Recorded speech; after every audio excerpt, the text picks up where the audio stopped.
I'm going to introduce David. David Hood AM. Please make him feel welcome.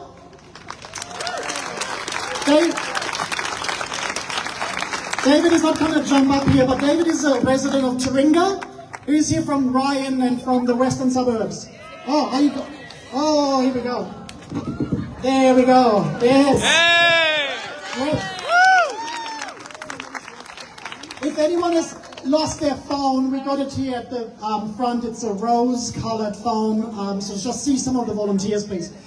David is one of the fellows of Engineers Australia, a board member of the Australian Conservation Foundation, and I'll pass over to David to say a few words. Thank you, Marcus. Wow, what a crowd. This is fantastic. Can I just see hands up from Taringa, Toowong, St. Lucia? Yeah, fantastic. Yeah.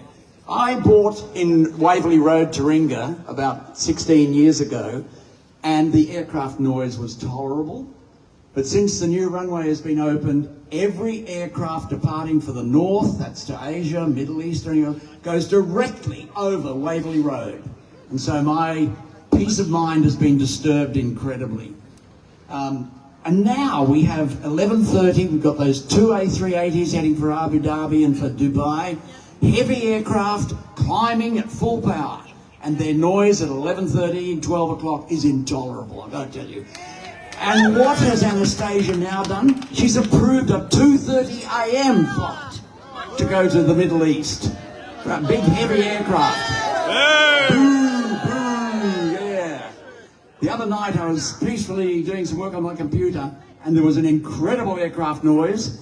I brought up Flight Radar 24 and had a look, and it was a 747 freighter heading north, and its noise was intolerable because it was heavy and it was climbing. So I really want some action on this. Now let me tell you a little bit about my career. I started as a big infrastructure engineer, working mostly in the aviation industry. I was an airport planner. My big project was Sydney Airport, where I was blooded on aircraft noise. I remember giving a talk at the Rockdale City Council about the noise around Sydney Airport, and the Mayor of Rockdale got up and abused me. I was trying to explain to the residents that the traffic noise from the freeways and highways in their suburb was far louder than the noise of aircraft. I didn't address the difference in frequencies, but the Mayor of Rockdale got stuck into me, and it was, as a public servant at the time, I was abused by the Mayor of Rockdale. So I can tell you that the Air Services Australia designed flight paths on efficiency, not impact of noise. My experience, and I did a lot of work on ANEFs, noise exposure forecasts, around Sydney Airport. I can tell you that they track the aircraft for the least consumption of fuel and time, which means they go over the areas where we live.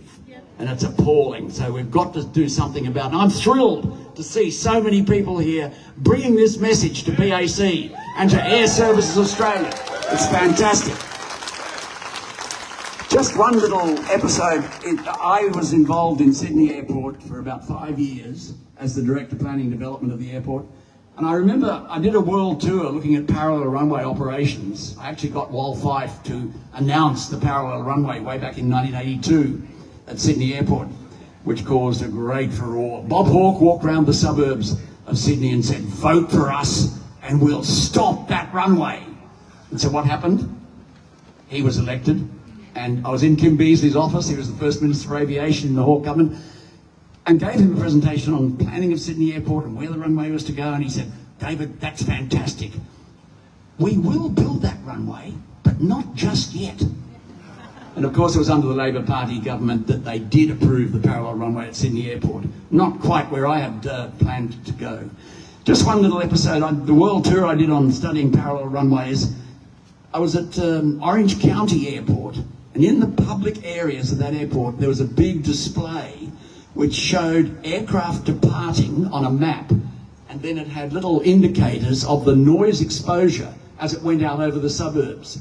And you could see the airline, the aircraft, and you could watch the noise as it went out.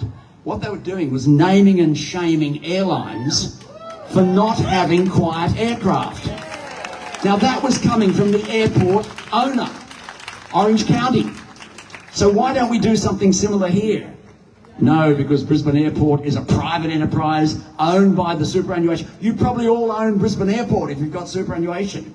So you've got to start voting with your money and move it away from the super funds that are involved in Brisbane Airport.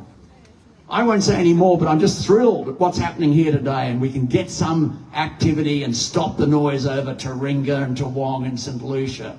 Fantastic, guys. Thanks, Marcus. Thank you very much. Big round of applause.